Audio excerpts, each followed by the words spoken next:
3 giant pandas are being loaded onto an airplane now, getting ready to go back to China after decades at the Smithsonian's National Zoo in Washington, D.C.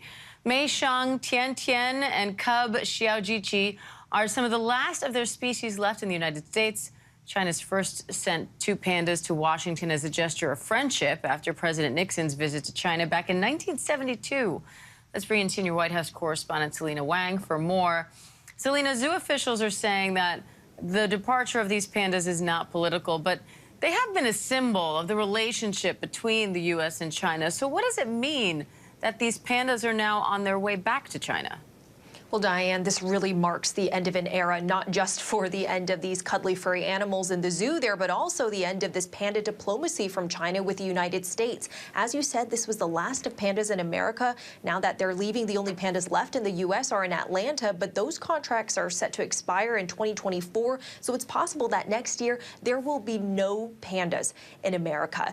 And these pandas, they were really seen, specifically the ones in this D.C. zoo, as a symbol of U.S.-China relations. Ever since Nixon had that historic trip to China, ice-breaking trip in 1972, then China gifting a pair of pandas to the United States. They've been there ever since as that symbol.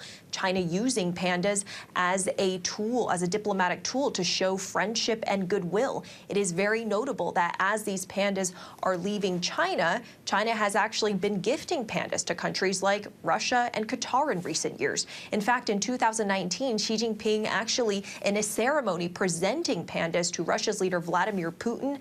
Such a far difference from where we were back when these pandas were originally gifted to the U.S. Now, these aren't the first pandas to leave this year. Earlier this year, pandas went from Memphis back to China. You were reporting in Beijing at that time. How did that play out in China?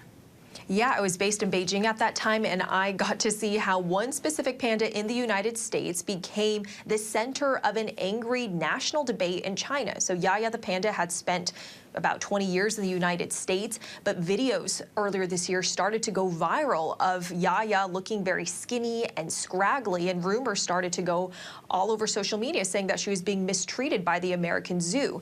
Now, American and Chinese scientists came out and said that, look, this is not due to mistreatment. It is because of a genetic skin condition. That's why she looks that way. But the rumors had already spread, and they were being actually fanned sometimes by state propaganda. And when I talked to people in the streets of China, in the zoo in Beijing, a lot of them would say, yeah, look, pandas are being treated better in other countries like Russia. Why should we keep on giving pandas to the United States?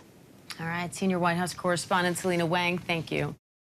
It's the end of an adorable era in the nation's capital. This morning, the pandas at the Smithsonian's National Zoo are packing up for the long trip home.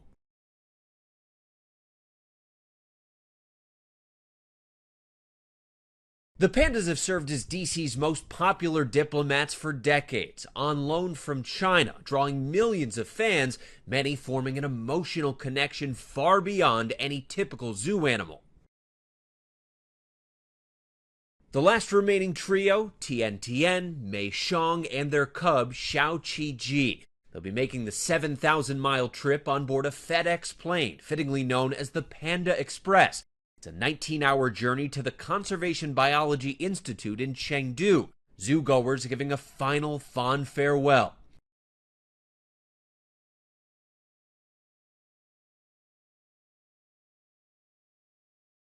Pandas first arrived in 1972. During President Nixon's visit to China that year, the First Lady mentioned her fondness for the animal. And 2 months later, China sent 2 pandas as a gesture of friendship. 50 years on, some speculate the present-day pandas are being recalled because of increasing tension between the 2 nations, though zoo officials say that's not true.